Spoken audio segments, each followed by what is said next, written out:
औज़ुबिल्लाहिमिनश्शैतानिर्रजीम बिस्मिल्लाहिर्रहमानिर्रहीम। प्यारे दोस्तों, अस्सलाम वालेकुम वरहमतुल्लाहि वबरकातुहू। जितने भी बेचारे गरीब लोग हैं या जो परेशानियों में तकलीफ़ों में घिरे हुए हैं, उनके दिल जो है ना मुरझा जाते हैं। दिल उनके मुरझा जाते हैं, दिल उनके ज़िंदा नहीं रहते। ख़ासकर मैं कमेंट पढ़ता हूँ जिसमें बताया जाता है कि भाई मैंने बड़े वजीफ़े किए हैं, ये असर नहीं करते। देखें दोस्तों, मैंने तो ऐसे ऐसे कमेंट भी पढ़े हैं कि रिश्ते के लिए 90 दिन का वजीफा दिया और कमेंट में 3 दिन बाद बताया जाता है कि हमारी बेटी का रिश्ता आ गया, फिर उनका कैसे कबूल हुआ। असल में बात इस तरह है कि अल्लाह ताला ने हर एक के दिल में उम्मीद पैदा की हुई है, और जब वो उम्मीद टूट जाए ना तो दिल मर जाता है। दिल मर जाए ना तो कोई चीज करने को दिल नहीं करता। एक 80 साल बूढ़ा था या 90 साल या 100 साल बूढ़ा था, जंगल में लकड़ियां काट रहा था। फरिश्ते देख रहे थे तो फरिश्तों ने अल्लाह से सवाल किया है, मालिक, पुराने जमाने की बात है, बनी इसराइल से पहले की बात है। फरिश्तों ने सवाल किया कि ऐ मालिक दो जहां है रब्बे कायनात, ये 100 साल का बूढ़ा है, इसे क्या तकलीफ है, इसे क्या परेशानी है, लकड़ियां काट रहा है, इसने कहाँ जाना है, क्या करना है इसको। इसे पता है कि मेरी जिंदगी अब खत्म हो चुकी है, तो आराम से घर ये क्यों नहीं बैठता। तो दोस्तों, अल्लाह ताला ने जवाब दिया कि ऐ मलाइका, ऐ मेरे फरिश्तों, मैंने इंसान के अंदर उम्मीद पैदा की है, और अगर मैं ये उम्मीद इंसान से निकाल लूं ना तो इंसान सब कुछ छोड़ देगा। ठीक है जी, वजीफा मैं आपको बताने लगा हूं ऐसा जिससे आपका दिल जिंदा हो जाएगा इंशाअल्लाह ताला। और दिल आपका जिंदा होगा तो आपको हर चीज मिलेगी। देखें, अगर आप टाइटल में पढ़ के आए कि आपको दौलत मिलेगी, तो दिल मर जाए तो आप कहां दौलत कमाएंगे, बताएं, कमा सकेंगे? जवाब दें मुझे। दिल मर जाए तो फिर शादी करने को दिल करेगा? दिल मर जाए तो लड़की फंसाने को दिल करेगा? मैं चाहता हूं फंसाने का मतलब ये गलत तरफ ना ले जाया कर। रिश्ता मांगना भी कहीं जाकर बंदे को फंसाने वाली बात होती है, ऐसी बात नहीं है। दिल मर जाए मजदूरी करेंगे, दिल मर जाए ऑफिस में जाएंगे जी? नहीं। दिल मर जाए तो दुकान को खोलेंगे, दुकान चलाएंगे? नहीं। दिल जिससे जिंदा है वो तमन्ना तुम्ही तो हो।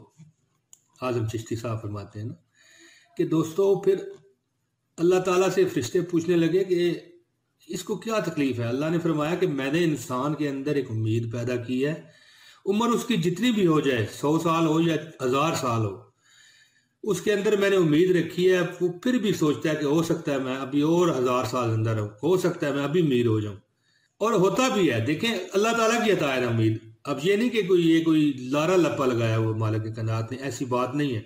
अगर ऐसी बात होती तो फिर नाउमीदी को कुफर क्यों कहा जाता।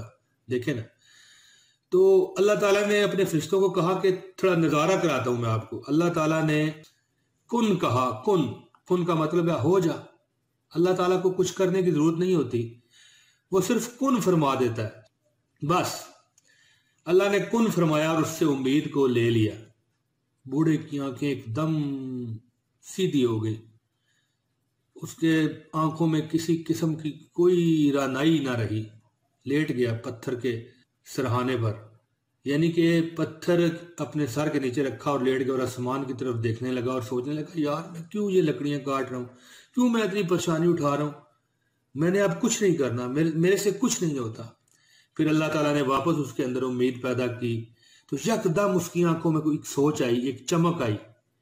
फिर उठा और दड़ल शुरू हो गया और अपनी वो जो लकड़ियां उसे चाहिए थी ली और गया बाजार में। उस जंगल में से चल के बाजार गया और बेचा और अपने घर वालों के लिए खाना वगैरह जो भी राशन पानी लेना था ले गए, चला गया। तो दोस्तों, जब किसी की उम्मीद खत्म हो जाए ना तो उसके पास कुछ नहीं रहता। अब ज्यादा बातें मैं नहीं करता, बहुत आदत है, लोग परेशान होते हैं, लेकिन वीडियो पूरी देखा करें ताकि आपको मेरी बातें समझ आए। मैं वैद बन रहा हूँ इस इंटरनेट पर, वैसे तो सारे ही कहते हैं, ठीक है ना जी। जैसे चैनल न्यूज वाले नहीं कहते कि हमने ये खबर दी हमारी कोशिशों से, हर सारे ये कह रहे होते हैं। अब पता पूछे किसकी कोशिशों से ये काम हो गया, ठीक है ना जी। तो देखिए दोस्तों, कोई फजूल बात नहीं करता, मैं अपना फोन नंबर नहीं देता, ठीक है ना। इससे आप सोच लें कि फोन नंबर दे के मैं कमाई कर सकता हूँ, ठीक है, 1000 2000 सबसे लूं, लाखों सब्सक्राइबर है। ठीक है जी, तो कहाँ पे बात जाती है। अल्लाह रसूल के लिए बैठा हूं मैं, इसलिए मेरी बातें सुन लिया करें। 10 मिनट की वीडियो को ये बहुत बड़ी वीडियो कहते हैं, ठीक है जी। और खासकर ये लड़कियां औरतें ये बात करती हैं, बड़ी बड़ी वीडियो बना रहे हो, कुछ मर्द हजरात भी हैं, ठीक है। 2 घंटे का सीरियल रोज रात को देखती हो, है जी, और जो रिपीटेड होता है वो भी देखती हो। तो जहां पर वजीफा लेने आए हो वो ना देखो, अजीब बात नहीं है? वैसे कमाल हो गई है जी, हद मुक गई है। और अगर वैसे भी किसी पीर फकीर वजीफे लेने वाले के पास जाओगे, रक्शे में बैठोगे 100 उसका दोगे, टांगे में बैठोगे 50 उसके दोगे, टैक्सी कराओगे 200 उसका लगाओगे, आगे पीर साहब को जाके चंदा भी दोगे, उनसे पैसे, उनको और भी पैसे दोगे, उनके डब्बे में भी डालोगे, ठीक है, उन्हें सलूट भी करोगे। तो मेरे वीडियो को 10 मिनट का डाटा, 10 रुपए का डाटा देते हुए आपको क्या परेशानी होती है?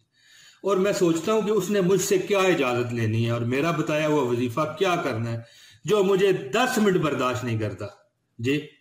अब मैं वजीफे की तरफ आता हूं। आपने वजीफा इस तरह करना है कि आपने नमाज फजर की सुनते अदा करनी है, और फर्ज पढ़ने से पहले गौर से सुन लें आपने ये वजीफा। नमाज फजर के वक़्त आपने 2 सुनते अदा करके छोटी सी दुआ है जी, छोटी सी दुआ है, या हय्यो या कय्यूम ला इलाहा इल्ला अंता बिरहमतिका अस्तगीस जी। ये आपने दुआ पढ़नी है 140 मरतबा, ठीक है जी। ये लिखा हुआ आ रहा है, आप देख सकते हैं। 140 मरतबा पढ़ लें, रोजाना ये अमल करें, ठीक है जी। और 2-3 माह कर लें। लोग जो पूछते हैं ना कितना अरसा करें, 2-3 माह कर लें। इसे हो सकता है 10 दिन में भी आपका काम ठीक हो जाए, हालात ठीक हो जाए। लेकिन वज़ाइफ जो होते हैं ना दोस्तों, ये जिंदगी भर करने चाहिए। जो बंदा खाना रोज खाए ना, उसे अल्लाह रसूल का नाम भी लेना चाहिए। जो रब हमें देता है ना, जो रब हमें नवाजता है, उसके नाम लेने में ये नहीं पूछना चाहिए भाई कितनी बार। ये तस्वीर पड़ी है मेरी, देखें, मैंने इस वक्त थोड़ी देर पहले कबाब खाए हैं रोटी के साथ, और मैं सही बात कह रहा हूँ, ये मैं मजाक नहीं कर रहा, ठीक है। धड़ाधड़ 5-6 कबाब छिक गया, साथ 2-3 रोटियां खा गया, ठीक है। जरा नहीं सोचा कि रब ने मुझे दिया, और रब को मैं किस तरह पुकारता हूं, या अल्लाह 1, या अल्लाह 2, या अल्लाह 3, या अल्लाह 4। अल्लाह माफ करे। कितने दिन पढ़नी है? ठीक है, आप पढ़ लें इसे, 40 दिन पढ़ लें। और ख्वातीन जो है ना, ज़ाहिर है उन्हें कुदरती छुट्टी आती है 22-23-24 दिन बाद। अब हर बंदे का अपना अपना हिसाब है, तो बताता रहता हूँ हर वीडियो में। फिर भी दूसरी वीडियोस में मुझे सवालात होते हैं, क्या करें, यहाँ पर हज़ारों लोगों ने आना है, तो फिर ज़ाहिर है सारे बंदे मेरी ये वीडियो तो नहीं ना देख सकेंगे। तो ख्वातीन एक तरीक़ाकार बना लें, एक मेथड, जितना वजीफ़ा आपको बताया जाए ना, उससे डबल कर लिया करें। मिसाल के तौर पे आपने ये वजीफ़ा 40 दिन करना है, आपने ये वजीफ़ा 40 दिन कर लेना है, ठीक है जी। और आपका अल्लाह ताला दिल जिंदा करेगा। दुआ आप ये फिर एक बार देख सकते हैं, या हय्यो या कय्यूम ला इलाहा इल्ला अंता बिरहमतिका अस्तगीस। तो आपने ये 40 दिन करना है। अब ज़ाहिर ख़वातीन है, उनकी छुट्टी आ जाती है, तो उनको चाहिए कि ये वजीफ़ा 80 दिन कर लें। कितने दिन? 80 दिन। मिसाल के तौर पे आपने 22 दिन किया, आपकी छुट्टी आ गई, ठीक हो गया जी। अब 22 दिन आपने गिन के रखने हैं, जब वो ख़त्म हो जाए पीरियड आपका, ठीक है। लेकिन याद रखिएगा कि आखिरी दिन कन्फ्यूजन का होता है, कई बार पता चलता है ख़त्म हो गया, कई बार पता चलता है नहीं हुआ। वो दिन नहीं रहना चाहिए, वो दिन आपने छोड़ना नहीं है। फिर वो वजीफ़ा ख़राब हो जाता है, वो दोबारा फिर करना पड़ जाता है।